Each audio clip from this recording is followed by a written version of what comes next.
Namaste, everyone. We started last week, at least in the yen class, a series based on the chakras. And I know I do a chakra series once a year, every year and a half or so. So last week we talked about the root chakra, which governs the legs, the feet, the skeletal system, the muscular system, and circulation, ancestral roots, family of origin, past conditioning, and our survival skills. And it's with the earth element. So we're moving up the chain, up the ladder, the second chakra. Now, a chakra is a wheel or vortex of force energy. And if you were to look at the physical anatomy of the body, where there's a big plexus or bundle of nerves, is where these chakras are located. So the second one governs the low band of the belly, the hips, the low band of the back, as well as the reproductive organs. So we often say the Kundalini Shakti, the dormant energy, is resting here in the center. And the idea through our movement, through our breath work, is to awaken this dormant energy and to allow it to dance and spiral upward, like a snake being charmed, coming up out of its basket, to come to the higher tiers, the more spiritual centers up above. So with the hips being the primary area of movement in the body, and with it correlating to the water element, it's about movement. It's about being able to navigate ourselves through life, a way to find our way through or around obstacles, and being able to adapt to change. With that being said, just think about the last few years we've been enduring. It had a lot to do with our foundation of structures, but it also had a lot to do with the second chakra, because it even governs career and money. It is the power of our relationships. So it's the partner that we have, children that we've had, friendships we have, coworkers that we work with, neighbors, anything of that nature. So when we're talking about the second chakra, it's also about pleasure and desire, right? Because it's the reproductive organs. It also governs sexuality, but it's just not that type of pleasure. It's pleasure of life. And think about how our desires typically are looking for pleasurable things for the senses. So desire is not a bad thing. Desire is what's needed to move up into the third chakra, to fuel our passion, to feed our motivation, to motivate us to take action towards things. So the thing that usually hinders or blocks the second chakra are any things like emotional and sexual abuse. The sacred truth for this center is honor one another. So if you've been imposed upon, if you've been taken without your will, if things are forced upon you, then that's not honoring who you are. Or if you're doing that to someone else, you're not honoring that person. And so to be in sacred truth here is to honor one another. Think about the golden rule, treat your neighbor as yourself. So that applies to the second chakra. And the last thing I want to say, the thing that also holds a block here for this region is guilt and shame. So guilt and shame can possibly come about from mistakes that we've made. And sometimes people hold guilt and shame for things, like I mentioned, that were forced upon them. I heard this great saying the other day, and I think it's important to bring up for the chakra. And it said, if you got a group of people together and you all felt safe enough and vulnerable enough to say and to share your worst mistake or your biggest sin, so to speak, then you would discover you're not necessarily unique or original, because so many other people in that group have probably done the same thing. I'm talking, obviously more minor things, but regardless, one thing that we can do to break through this dam that we create, think about how a dam can control the water. So we can create these inner dams within our system with holding on to guilt and shame. So the idea is to let go, to release, to forgive, to move into the flow of grace, to give grace to ourselves, to give grace to each other, to receive grace from God. So one of the spiritual lessons here is let go, let God, or let go and go with the flow. So with that being said, obviously today we're going to work into the low back and into the hips, which is something yin is great for. So let's start in tadpole pose. And I'm thinking we need a blanket and a bolster for this. And if you want to bring blocks to build blocks up underneath forearms to bring the floor to you, then grab those too.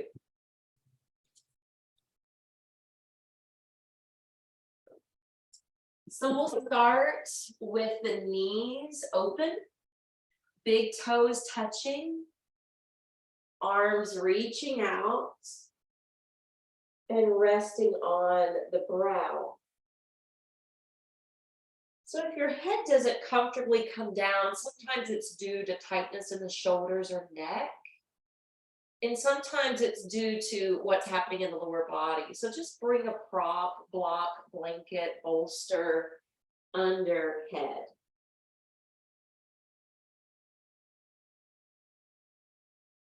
Take time to settle in.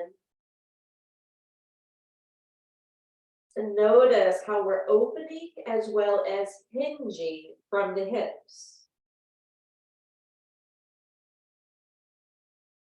Your low back and belly, because it's not being supported by the thighs, may be dipping down.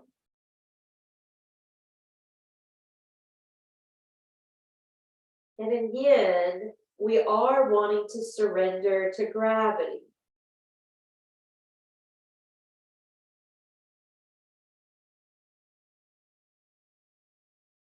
Take a few rounds of yogic breaths.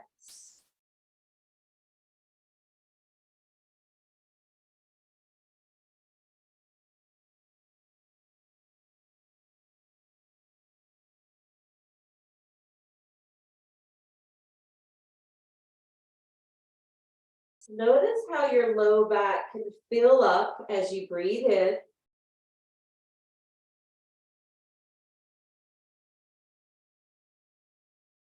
And release as you breathe out. So in these yin positions, focusing on and exaggerating the exhalations will offer a way for you to truly let go.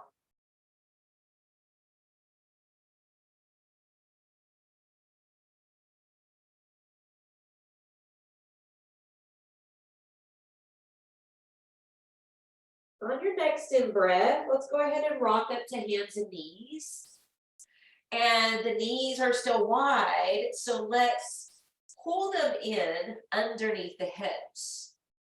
Solidify your hands, spread your fingers, curl your toes, and push up and back to downward facing dog.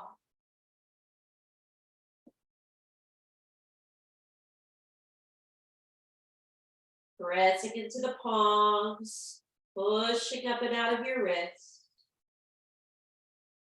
Sailing your sits bones skyward. And then we're going to take the right leg and reach it up towards the ceiling. Bend that top knee, roll open through the hip for downward scorpion, being mindful and protective of your inner left thigh, as well as noticing any gripping or tightening in the right side of the buttocks. Now unroll, step the right foot to the outside of your right hand. Sit down on your back knee, shin and foot. Check in to see what kind of flooring you're on. If you need extra cushion, You can pad that knee with a blanket. Now here you have choices. You can be stacked on palms. You can be stacked on fists. You can bring the forearms to the floor or stack to blocks. And then I want you to check in with this right side. Is it okay to roll over to the pinky toe side of the foot and allow the knee to wing away? If not, if it's uncomfortable, just come back down to the sole of the foot.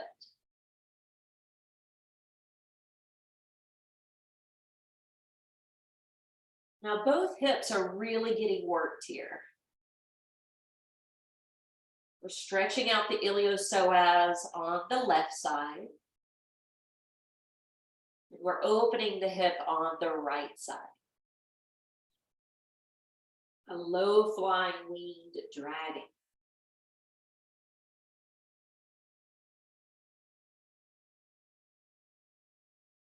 Just a reminder, sometimes when we really work into the hips, we might have tears that form in the eyes or roll down the face. There may be moments where we know what it correlates to, and there may be times where we have no idea what the root cause of that may be.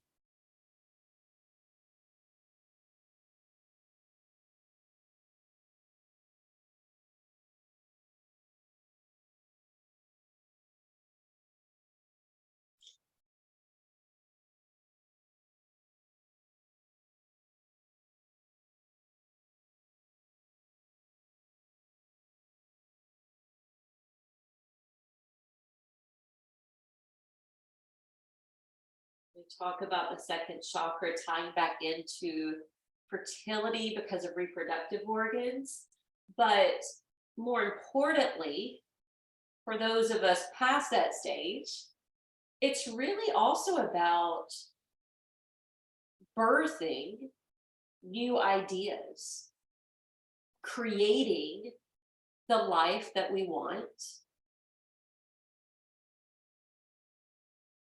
or being creative with any of our endeavors.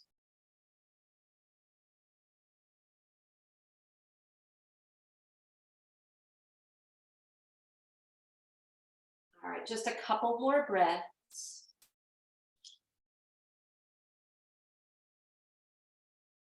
And then back up when you need to. I'm needing to come out of that personally. And then push down through the sole of the right foot so that knee kind of closes back in. Curl your back toes under. Take your time. Step back to downward facing dog.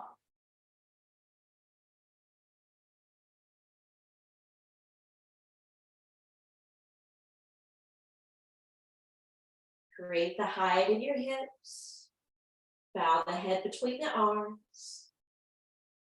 And look in the direction of the backside of your mat. Now we'll take that to the other side. So inhale, lift your left leg.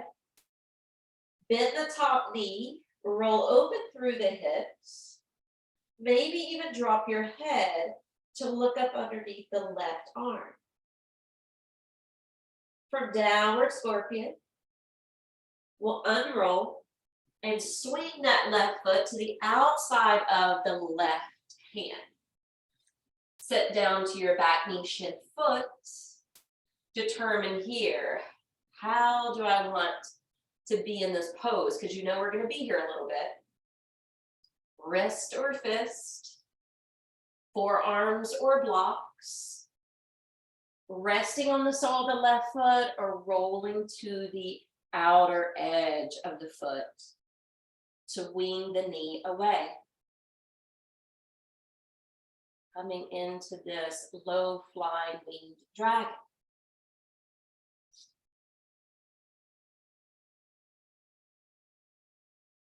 So since the body keeps the score and life shows up in the body, it's important every time we come to the mat, no matter what postures we're doing, to notice, where do we feel the obstruction? Where do we feel stuck? Where are we experiencing pain? Because this is important information. So last summer, when I took my child to Buffalo, we took a long road trip, and my left psoas muscle got really angry, really tight from all the sitting. And I knew instantly it was from all the sitting. So it was physical. But it showed up again in mid-December to about mid-January. And I was trying to figure out, why is this showing up again? I haven't been sitting, I've been active. And I realized a couple weeks ago, that one was more energetic, because I realized it was my left hip, and that relates to feminine energy. And I had the realization that it was my son's girlfriend. I like her, there's nothing wrong with her, but it's the new woman in my son's life. And that relationship has taken priority in his life. So subconsciously, I knew that, and it was showing up energetically in my left hip. But as soon as I recognized it, I took some deep hip openers and I told myself, I release her energy out of my body, and I stated her name. I release my son's relationship out of my body. And after I did that, it's been gone. So let's slowly start to exit out of this side. Roll onto the left foot. Curl the back toes under. Take your time, because we've been there a bit. Stepping back to downward facing dog. So my point being, if you can find the root cause, if you have an inkling of what it is that you're holding on to, you can tell yourself in these positions, I release this person's energy out of my body. Let's go ahead and walk the feet forward. Feet side by side, knees bent, arms hanging free. Now I said arms hanging free, but you can also hold your arms or cross them behind your legs. I'm just going to let mine hang free, but you can pick another style. Once you're doubled over, imagine a magnet at the top of your head being attracted to another magnet at your feet.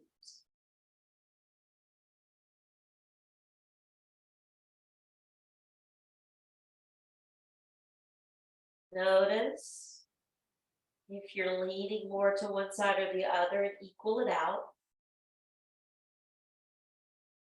Maybe even nodding your head to release the neck.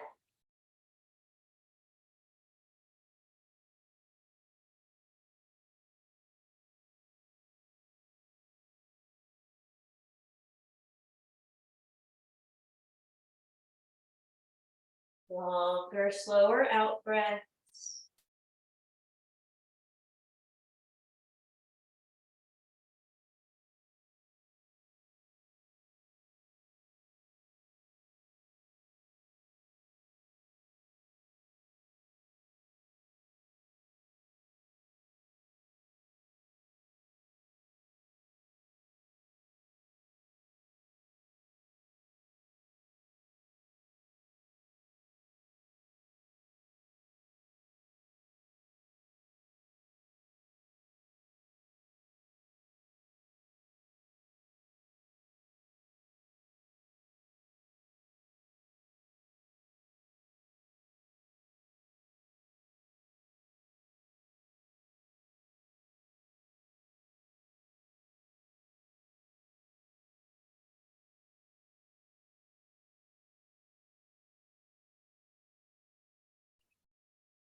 All right, now bend the knees enough so that maybe your hands can touch down on blocks or the ground.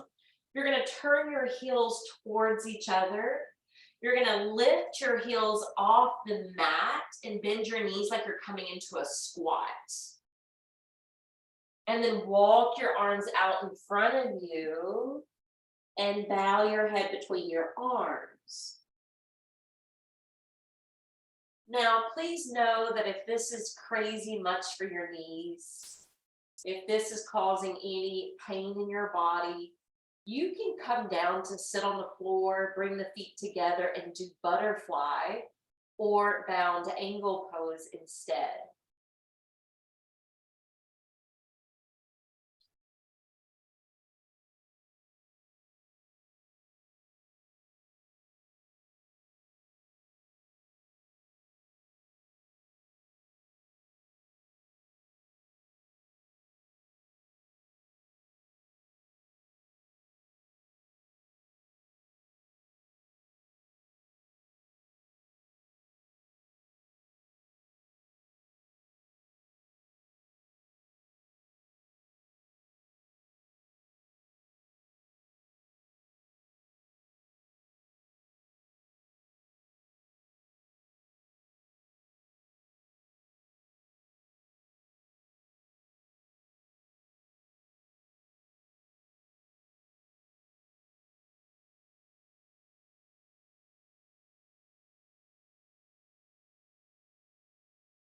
All right, on your next in-breath, you're going to travel the hands closer to your body. And you're going to bring the right knee over towards your left. Your hands are going to come to the right side of your body so that you can come down on your seat and send the shins to your left. Now, this is where you may need a blanket, or since you're at home, really you could use a toss pillow as well. Because this is what happens when we have the shins over here. Sometimes it can be super awkward and we feel like we have to lean onto a hand. So if you can't sit without using your hands, and I'm going to go ahead and just use it anyway because I like it. Place that blanket or pillow underneath your right sit bone. We'll see how it's so much easier to sit now. Your left hand can just hang free, but your right arm's going to lift up and you're going to curve to your left. This top arm can drape overhead if it's comfortable for your shoulder.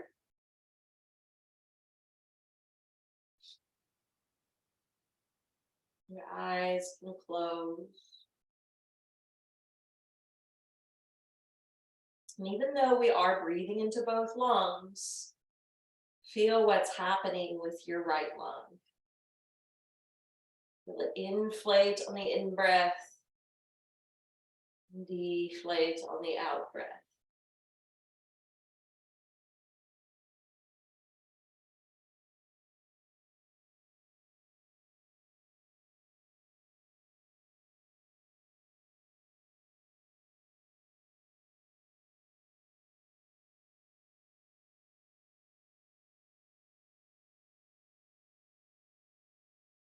Notice how gravity is drawing us down on the left side.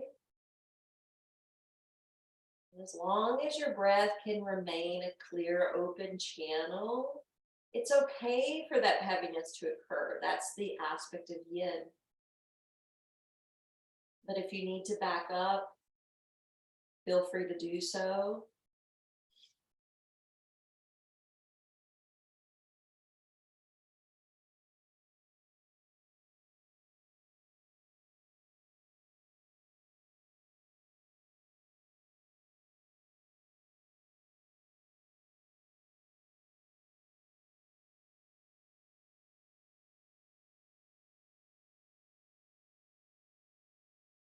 All right, we're going to take that right arm now, and you're not doing a big bind.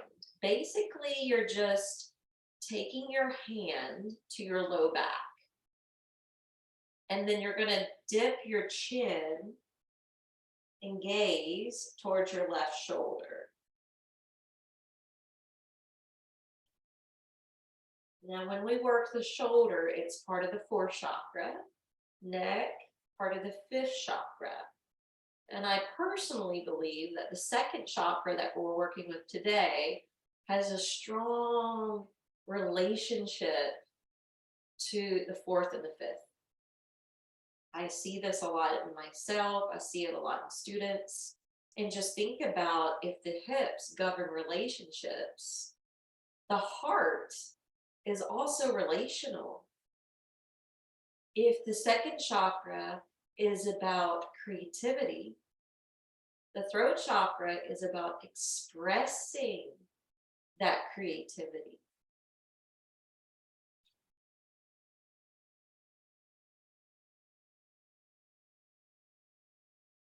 And second chakra is about what we're feeling, sensation wise, emotional wise. And think about how the throat chakra expresses our feelings.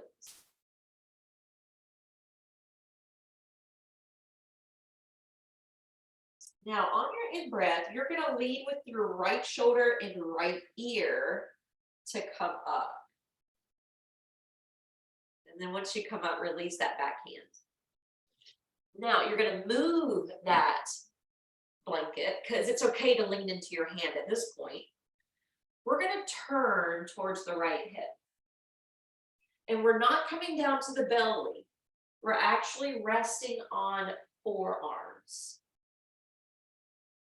This way, you can really feel the twist and rotation through the low belly, waistline, and low back.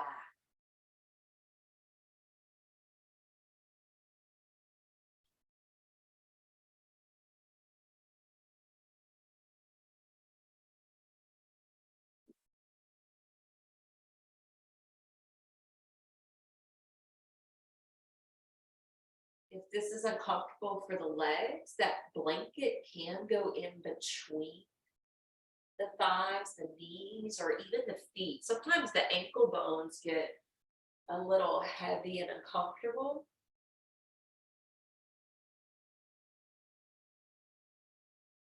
So know you could add support.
All right, inhale, slowly back away from that twist. Now, this time when we walk up, you're going to take the left knee and you're going to shift it back. The right shin's in front of you, so this is deer pose. You're going to walk it out in front of your right shin. Going to your level of flexibility. Some people even like to lay over a bolster here.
Your next in-breath, gently begin to lift out of deer. And we're going to come out of this a particular way. So you're just going to lift your left knee, slide your right foot in, and then slide your left leg out. So you're in half dragonfly.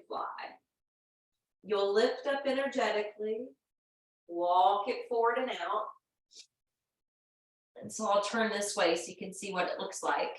Left leg out in a half V, right foot inward, and you're folding forward. Now remember, a bolster is nice to set up underneath the brow like so. Some people like to create Stonehenge to rest on, or just have blocks or a bolster to rest on like this.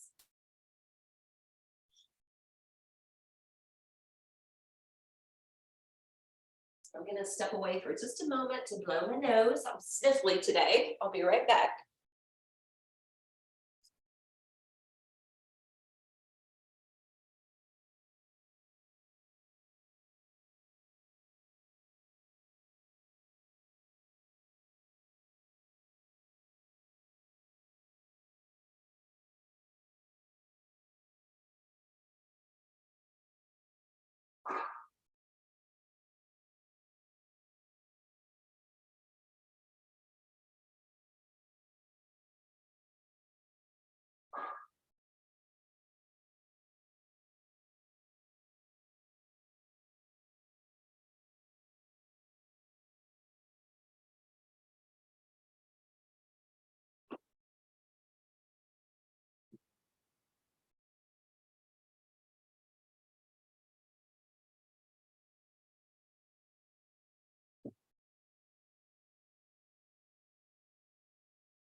This pose is obviously good for the first and second chakra.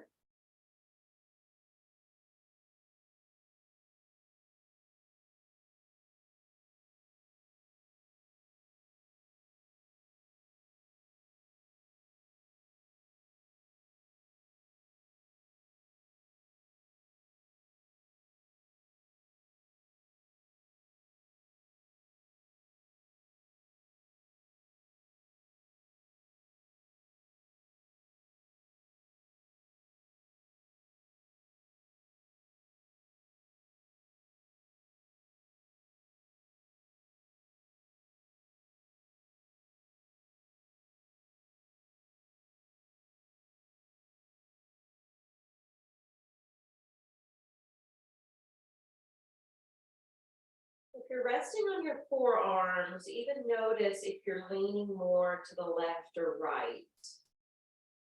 See if you can balance it between the two.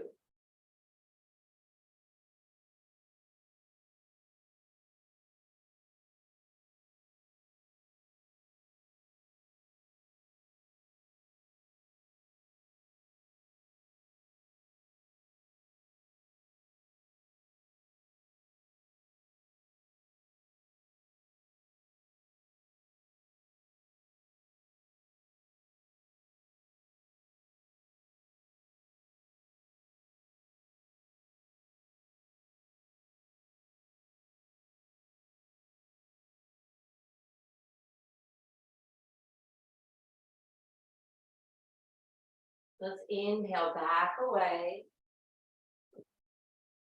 And feel free to turn back to face the front of your mats if you're not already. And this time, soles of the feet together. Diamond shape with the legs, lift up energetically, and then exhale, hinge and round over towards your feet.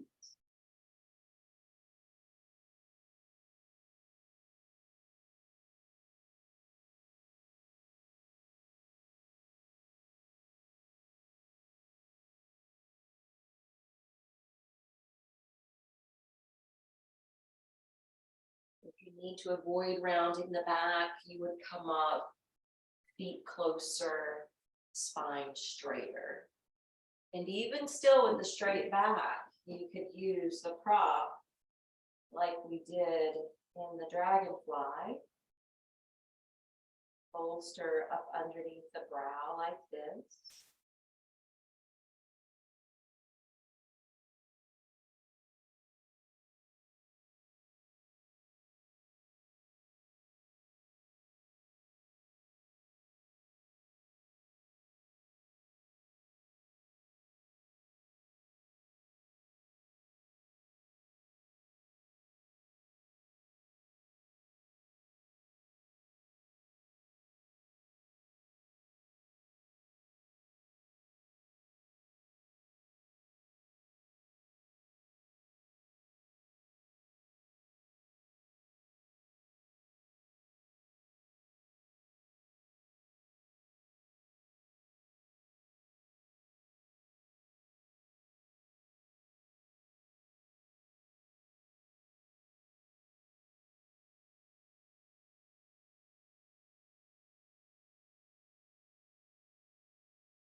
Inhale slowly, come back up.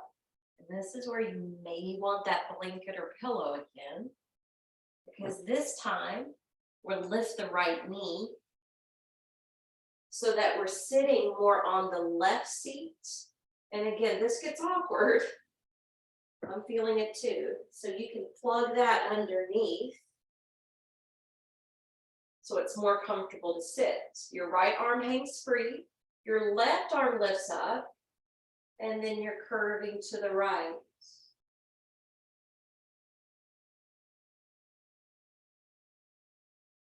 The face is turned out. And then you're going to emphasize the breath into your left lung.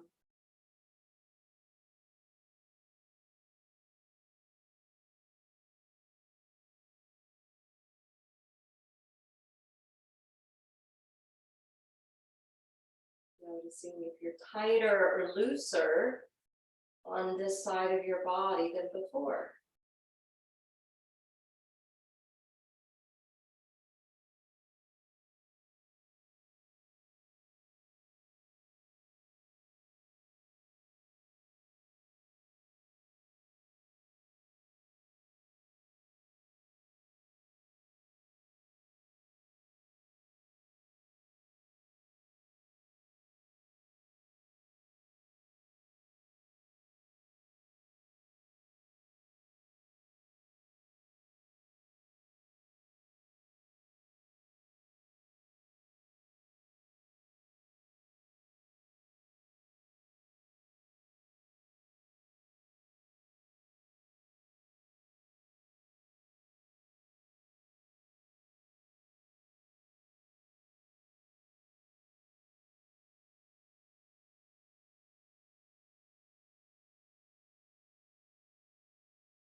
This time we'll take the left hand and just rest it at your sacrum.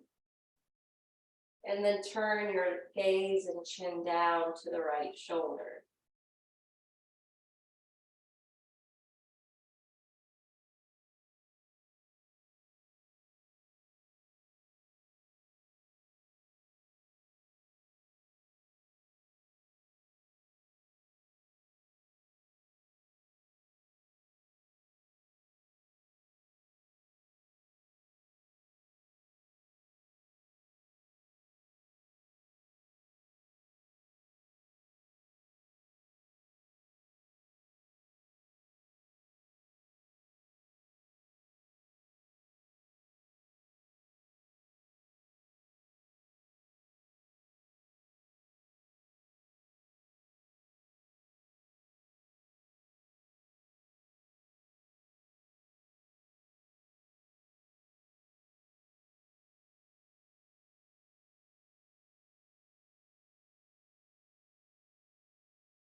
Inhale, lead with your left shoulder, left ear to rise.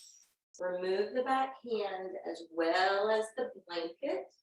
Go ahead and rest on that left hand because we're going to twist to the left hip. Walk the arms down.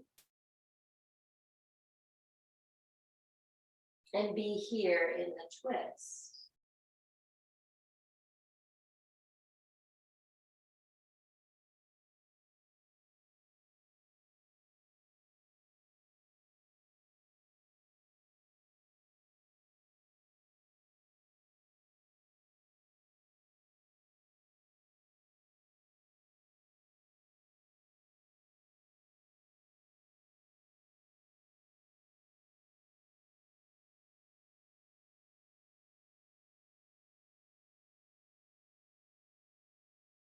I just noticed I'm way more leaning to the left arm. If you are, balance it out with the right.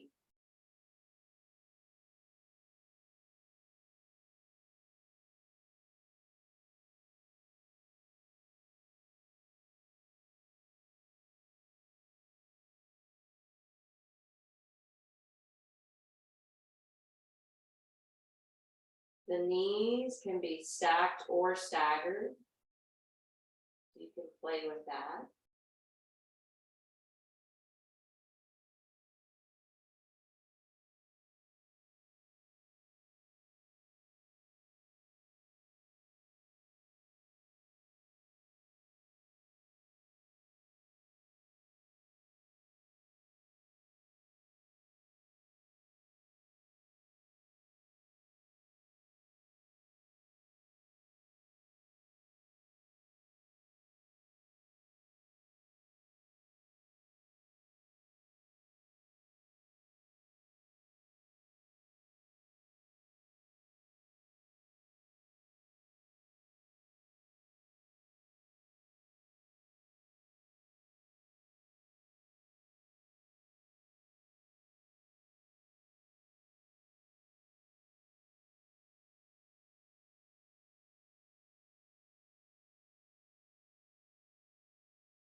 Inhale it slowly back away. When you turn back to face the front, your right knee will come back. So they're way staggered, and then you'll walk out over the left shin this time for deer pose. And again, you can use a bolster to lay on. You can even stack your brow on your arms or hands if you have that flexibility. And it's okay to be here, stacked on your arms. There's no right or wrong. It's the beauty of yin.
Right, from deer pose, we'll lift up and we'll move to that half dragonfly next. So when you come up, lift, I know this is gonna look like my left to you, but it's really my right. Lift your right knee up, come down to your seat, slide the right foot over and the left foot in. And then we're gonna fold down. So maybe you want to be propped like this, or like this.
I want you to go ahead and start thinking about what you would enjoy for Shavasana. So maybe if you have the 2 blocks and bolster, you enjoy the Stonehenge flat on your back, where you're still getting a little bit of that hip flexion. If you're done with the hips and want to maybe do a restorative back bend, you can go ahead and exit out. And maybe you want the bolster under your spine. That blanket could go under head, under your knees for additional support, or for warmth, covering your body.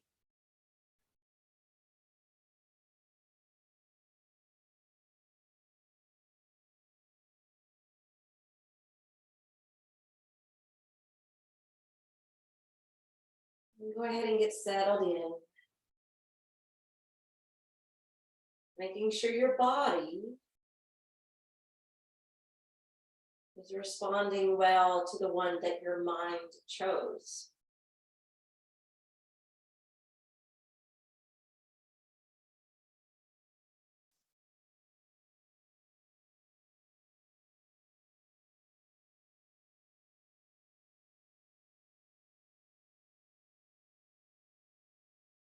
If by chance you were thinking of someone or a situation that you wanted to forgive, to release, to give grace to,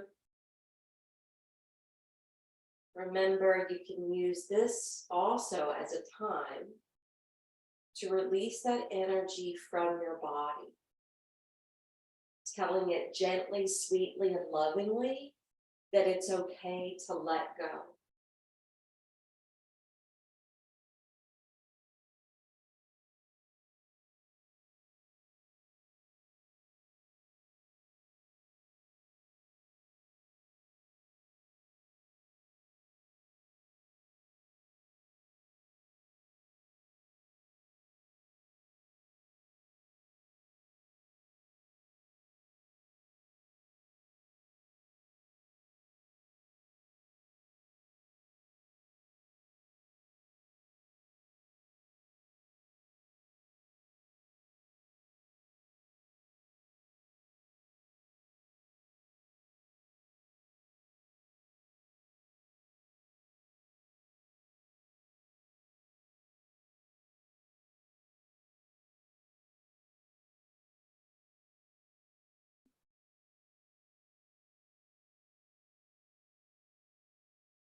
Notice how sedated you feel.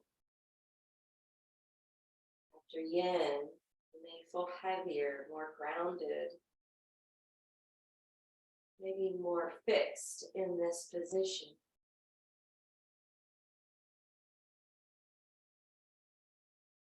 Deepen the flow of your breath. Begin to activate some movement in hands and feet. Bend the knees. If you're in a back bend, and rock them side to side. If you took Stonehenge, you can hug them in and rock side to side. And then let's go ahead and bring ourselves up to a seat. Sitting more formally to conclude our practice together. The sacred sound for the second chakra is Vam. We'll chant it like Om. So inhale the arms up. Vam.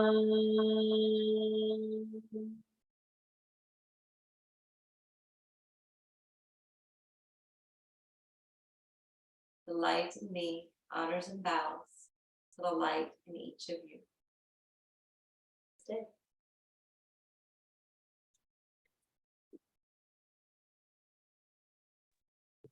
Thank you, Robbie.